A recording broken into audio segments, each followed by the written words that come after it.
Hai semuanya, kenalin, aku Lucy. Di sini aku mau share beberapa buku yang emang udah pernah aku baca agar bisa kalian dengarkan lewat audiobook ini.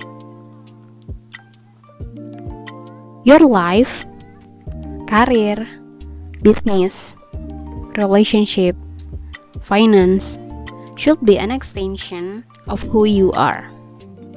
1.1 Paham diri sama dengan percaya diri.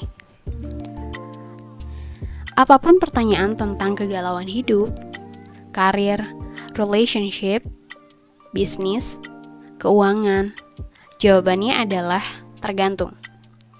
Tergantung value yang lo pegang, tergantung background keluarga, pola pikir, dan cara lo dibesarkan. Tergantung kondisi keuangan lo, tergantung tujuan hidup lo, tergantung talenta apa yang lo punya, tergantung seberapa besar daya juang lo, tergantung ini dan itu. Semakin lo paham diri, semakin mudah lo menjawabnya. Mengenal diri menjadi sebuah exercise yang semakin perlu diasah oleh generasi yang lebih sering teralihkan oleh denting notifikasi. Seberapa sering kita menjenguk diri kita sendiri dengan jujur mengakui kekurangan dan kekuatan kita. Seberapa sering kita mereview secara mandiri cara kita berpikir, cara kita belajar, cara kita memaknai waktu, cara kita mengelola energi, atau bahkan cara kita bekerja di waktu produktif. Seberapa sering kita secara sadar memetakan di mana kita sekarang untuk menentukan seberapa jauh kita ke mimpi atau tujuan hidup kita. Dengan melihat ke dalamlah, kita mengurai kompleksnya hidup, menyambung titik-titik yang tadinya terlihat acak, ketika itulah bahagia hadir. Ketika identitas kita selaras dengan apa yang kita kerjakan. Berbagai riset membuktikan bahwa orang-orang dengan self-awareness yang baik cenderung lebih percaya diri dan kreatif. Kalau kita mengenal diri dengan baik, kita akan membuat keputusan yang lebih baik dalam hidup, mempunyai hubungan yang lebih kuat, dan juga lebih efektif dalam berkomunikasi. Bagian ini yang paling seru.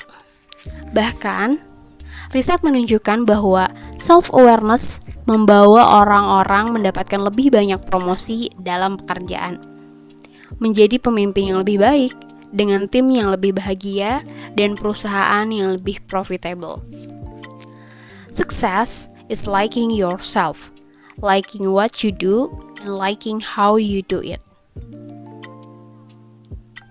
1.2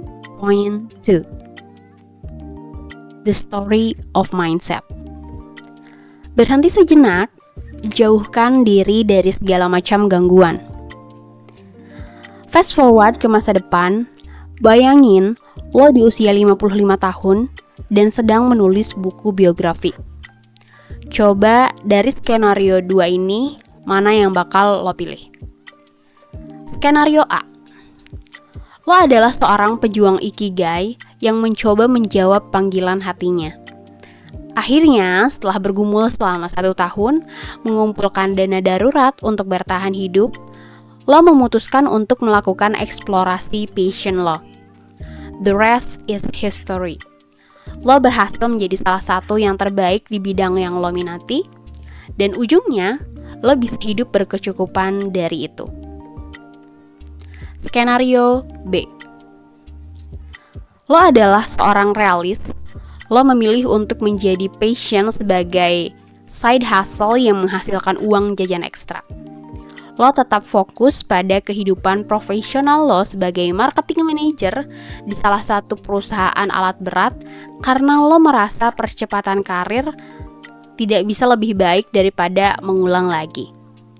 Lo tetap bisa hidup seimbang dengan memisahkan apa yang menjadi profesi dan apa yang menjadi hobi.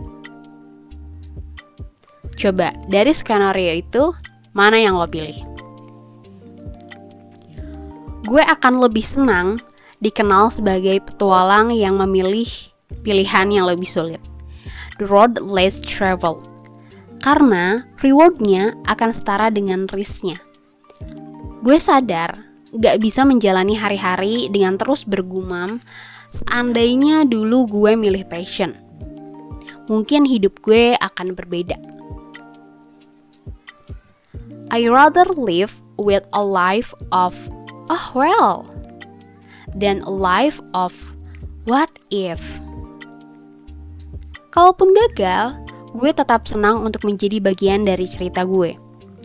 Yang lebih penting lagi, gue mengambil keputusan secara sengaja, secara sadar, paham, dan siap dengan semua konsekuensinya.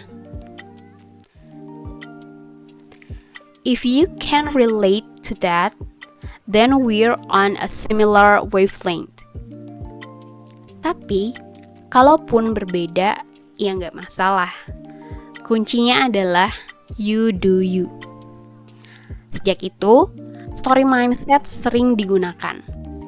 Tapi pahami bahwa kedalaman self-awareness seperti ini membutuhkan proses yang tidak cepat.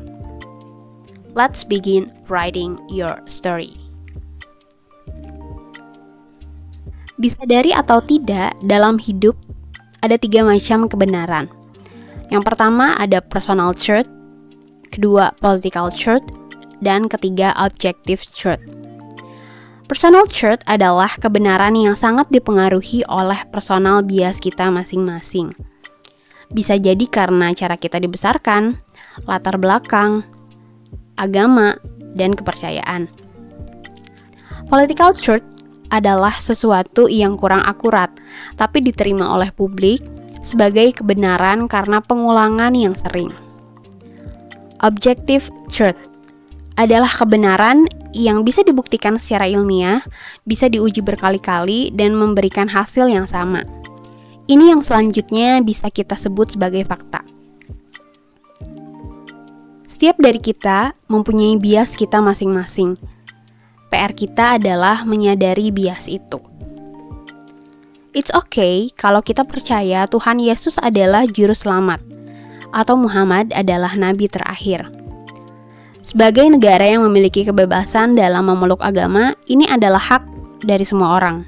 Yang menjadi masalah adalah ketika kita menggunakan personal truth untuk sesuatu yang harus diselesaikan dengan objektif atau sains.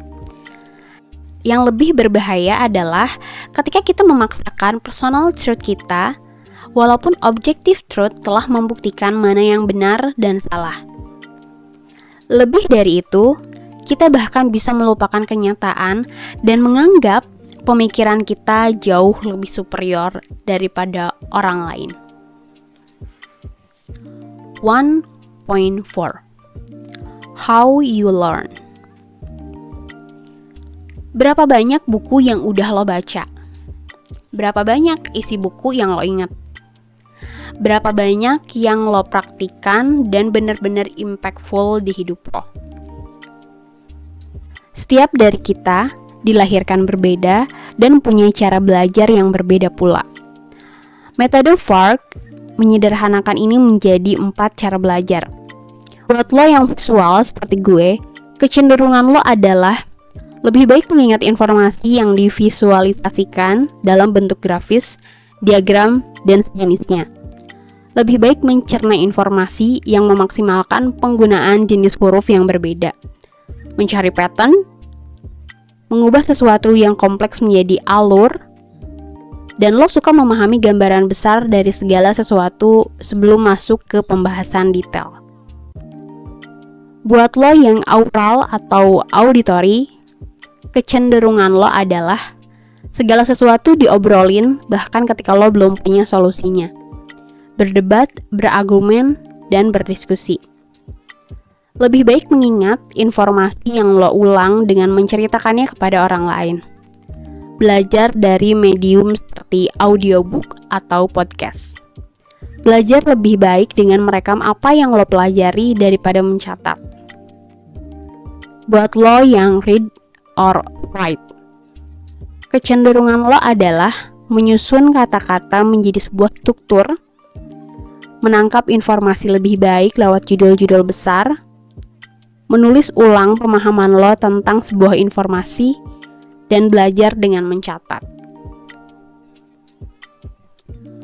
Buat lo yang kinestetik, kecenderungan lo adalah mencari cara mengaplikasikan sesuatu dibanding membaca teori di baliknya.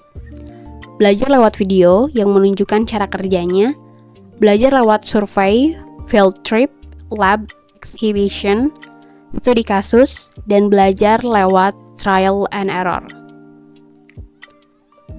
1.6. Untuk mengerjakan apapun, kita memerlukan energi. Bahkan otak kita menggunakan kurang lebih 25% dari asupan kalori per hari untuk berpikir dan mengatur badan kita agar bisa berfungsi dengan baik. Dengan mengenali jam-jam terbaik, kita akan mengalokasikan energi untuk hal-hal yang sesuai. Gue menyebutnya adalah jam pintar dan jam bego. Tubuh kita punya jam biologis yang sudah diatur oleh DNA. Jam biologis ini memengaruhi suhu badan, tekanan darah, kesiapsiagaan, energi, kreativitas, dan masih banyak hal lainnya. Membaca tanpa merenungkan adalah bagaikan makan tanpa dicerna. We learn who we are in practice, not in theory.